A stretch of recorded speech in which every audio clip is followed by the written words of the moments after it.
Let me thank you all for being here this morning. As we do annually, this is the time of year that I submit my next year's budget to the Denver City Council, and so I am proud to present the 2020 budget proposal to Denver City Council and to the residents of our great city. Let me start by always thanking a tremendous partner in the city and in the administration, our Chief Financial Officer, Brendan Hanlon, and of course our Budget and Management Director, Stephanie Adams, and our Capital Planning and Programming Director, Laura Perry, and the entire team at the Department of Finance for who over the last several months have been in overdrive to get this budget and proposal set and ready to go. I also want to thank every member of my administration and their teams who've crafted proposals that make up this budget, proposals that put our people first, proposals that continue to deliver a more equitable city for everyone. My 2020 budget proposal reflects our solid financial footing, protects the progress we've made since the Great Recession, and prepares us for an economic slowdown. Just as we have done in the past, we are taking a proactive approach to an uncertain economic future. We are taking certain steps now to begin the belt tightening because we are indeed seeing our revenues moderate and soften.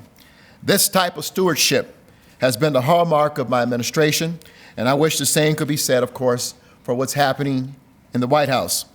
Frankly, this president and his administration is playing games with the economy, and we are the ones who are left to pick up the pieces, and we see that going forward in our 2020 budget. Nevertheless, this budget proposal reflects a proactive fiscal management approach intended to mitigate risk and preserve fiscal strengths of the city of Denver. The people's priorities are clear, and this budget proposal advances the people's priorities by opening access to equity and opportunity, tackling affordability and improving support for our residents experiencing homelessness, building a mobility system to reduce traffic congestion and roadway fatalities, combating climate change, and ensuring all our neighborhoods are safe and offer a high quality of life. In this budget proposal, we are dedicating $97 million toward affordable and attainable housing and resources for our residents and neighbors experiencing homelessness, including the creation of a new Department of Housing Stability to firmly establish housing stability as a core city service, just like police, fire, paving, and planning. For transportation, we are proposing to invest more than $118 million toward the build-out of Denver's multimodal transportation system.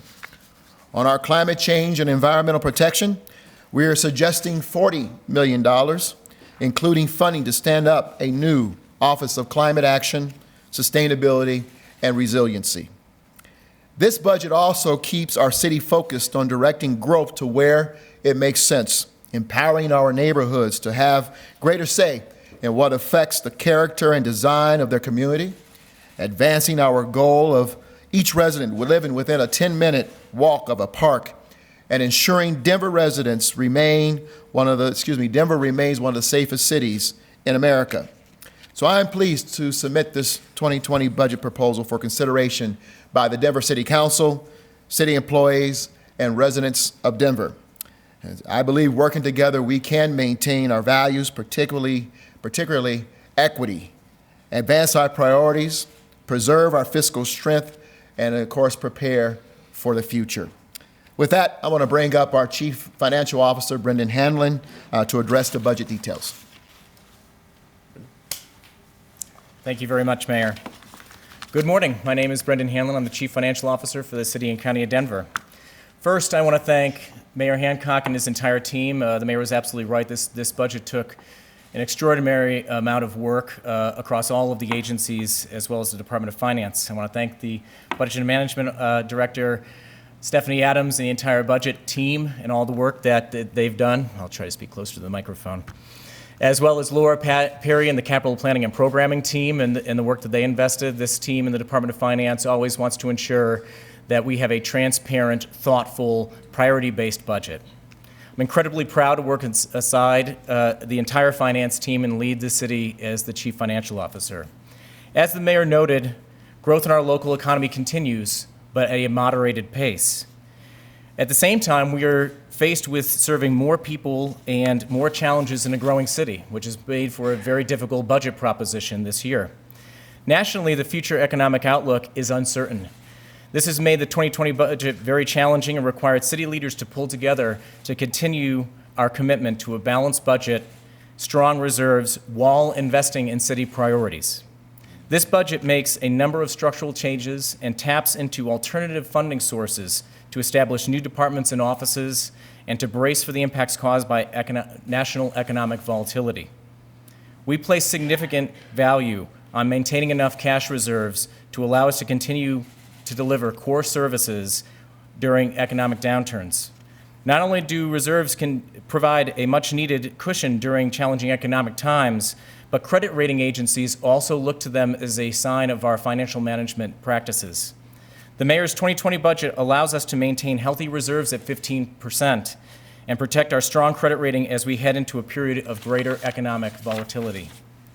Denver maintains a AAA credit rating from the top 3 credit rating agencies.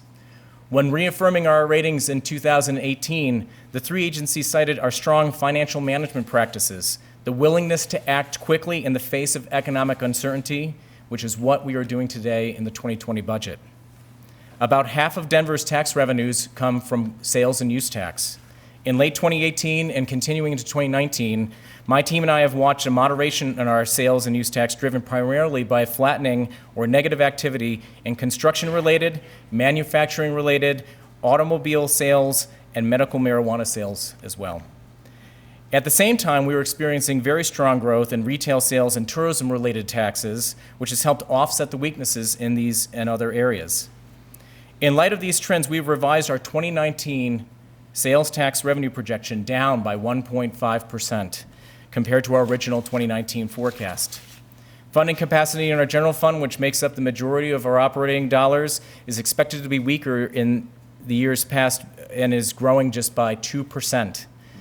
State revenue forecasts also point to continued conservative growth and signs of possible economic moderation. Home prices in Denver continue to increase, but at a slower rate. While looking at employment, the outlook is positive locally and nationally, with unemployment in the metro Denver area at 2.7%, while at 3.7% nationally. However, newly released August jobs report numbers show job creation nationally falling short of projections.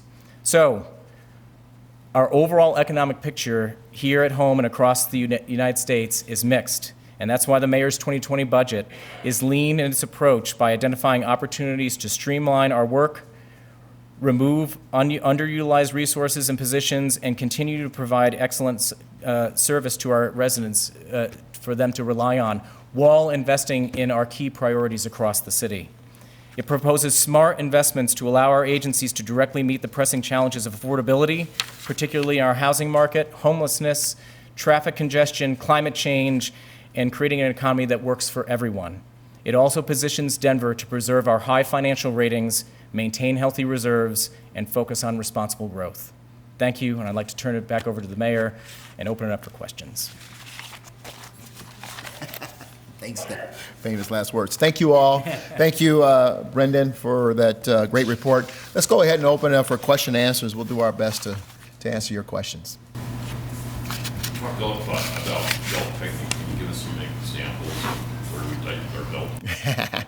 Yeah, I'll let Brendan address that for you, or Stephanie for that matter. But let me just say this: I see in the audience a lot of agency leads, members of our cabinet. Obviously, there's a lot more we would want to do, and we were continuing to look at key priority areas such as housing, climate change, homelessness, investing in our multimodalism, and clearly, all of us would like to continue forward with the very aggressive path that we've carved over the last 2 or 3 budget cycles in our investments. Well, you can see that in those areas, even though we're continuing to make them a priority, we're not able to do as much as we would like to do because of the belt tightening and because of the indications that we're seeing in terms of the fundamentals of the economy. Stephanie? Thank you. So agencies did a really tremendous job. A lot of them looked at their base current budget. They looked at things like training and travel, some vacant positions that had been filled for quite some time, back of the house positions. We really asked folks to look at those things that would not impact direct services, and people really pulled together and really looked at their budgets to see what they were spending and where they could redirect those dollars to the priorities that the mayor just discussed. So we start, Jerry, with those areas that we have greatest control, that are more discretionary, and that allow us to hold line and cut and dramatically in some instances to help with our tightening. And the goal and hope is that we don't have to go deeper than that as the economy continues to progress. Any other questions? Mayor, what Yeah. would your approach be in the next year? There's always so many priorities in the city, so many things that people want. Are you going to be more of a Mr. No these days, or how will you do this? More of a what? A Mr. No? Oh, man, I thought you called me a name. I was about to...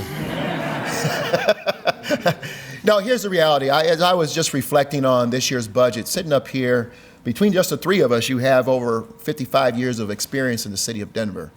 Stephanie for 18, Brendan for 20, and I'm in my 16th year in the city of Denver. And the reality is this, that we have been through the most dramatic economic recession in our lifetime. And the three of us were part of helping to navigate the city through that. What you see us doing, even in the very prosperous times, we exercise prudent leadership of the budget, and we try to direct the budget to those priorities that we felt we needed to exercise in order to manage a growing city, a city that, by the way, no other city has grown like we have over the last 8 years. And I think as a city as a whole, that's not to take anything from the agency leads and other folks, the entire finance department being involved, has done a tremendous, very prudent job of managing the resources of this city. Let me point out something that it's very important to remember. In 2011, we were at 10.7% in terms of our reserves. We were dangerously close to dipping below that 10%, which is an absolute no-no for a city to maintain its credit rating. Would have made all of our borrowing much more expensive than what we had in terms of debt, much more expensive to manage. We're back to 15%. This budget takes us straight to 15%. There is no additional area for us to play, and you do not want to dip below that standard for a city so that we can maintain our credit rating and to keep our debt ratios at where we need them to be. So the reality is this: my job, Brenda's job, Stephanie's job is to hold the line, to maintain those reserves and make sure we remain prudent within our operating budget, and that's what we plan to do. Any others? Yes, Jim. The way that this is being presented, you seem to be saying for certain that we're going to at least have a downturn, if not a full-on recession. Cite some more evidence of that. I mean, there are other people who would say that if we have a dip, it's only going to be a small bump. Well, let me just start fundamentally at the national environment, and that's the difference from being a member of City Council, where I had a more narrow parochial vision of in terms of my district and things that I cared about, versus transitioning to this broader context in terms of what the national and international economy climate is like. The reality is that when we all see things such as the tariffs and the trade wars, the president calling the Fed names and coming down on the Federal Reserve, which is absolutely unprecedented, you have to understand that has an impact on the national environment and national climate, economic and climate. There is uncertainty in the marketplace, primarily driven by the trade wars and the tariffs. And I think Brendan said it very best in our briefing. Uncertainty is not a friend of the economy. Certainly, we see it with the volatility of the market. We see it with regards to employers deciding to hold the line in terms of productivity. And so that context is very concerning to me. And then the other thing is that while we see the economy still in a very positive pace, we see the fundamentals beginning to break down, such as people not buying appliances and automobiles as much as they had been, that kept the economy at pace. Zero in on what Brendan said. Tourism, There was one other that you mentioned, food and beverage, have held up or began to help us maintain some level of momentum, whereas for the last 3 to 5 years, we actually had, the other elements such as the purchase of automobiles and appliances working in parallel, and so it kept our economy strong. We're starting to see those soften, which causing us a great deal of concern. And of course, the reason why we are proposing the budget in which we are and where we're holding the lines, send the message to agency heads, and let's put together a prudent proposal that allows us to stay within the realm of our capacity. Do you feel you have a city council that sees this the same way? You've got a lot of newly elected members that have agendas, things that they'd like to do, want to do. Yeah. They're seeing the money situation the same way you are. Well, you know what, I think, I know this is going to be, I see Councilman Hines right behind you. Thank you for being here, Councilman. I got to tell you, again, coming from City Council, I kind of understand the perspective the council members have to look at the budget. And we have to measure that along with the mayor's context in which he or she sees the city and the economy and the national and international context. So we'll work with the new council members who've never been through a budgetary process to understand why we're making decisions that we have to make, and then work with council. But I can tell you that what I'm pleased about is that the priorities that we've outlined in this budget are exactly the priorities that council has articulated to us. Okay? Any others? Thank you all. Thank you, Brenda. Thank you.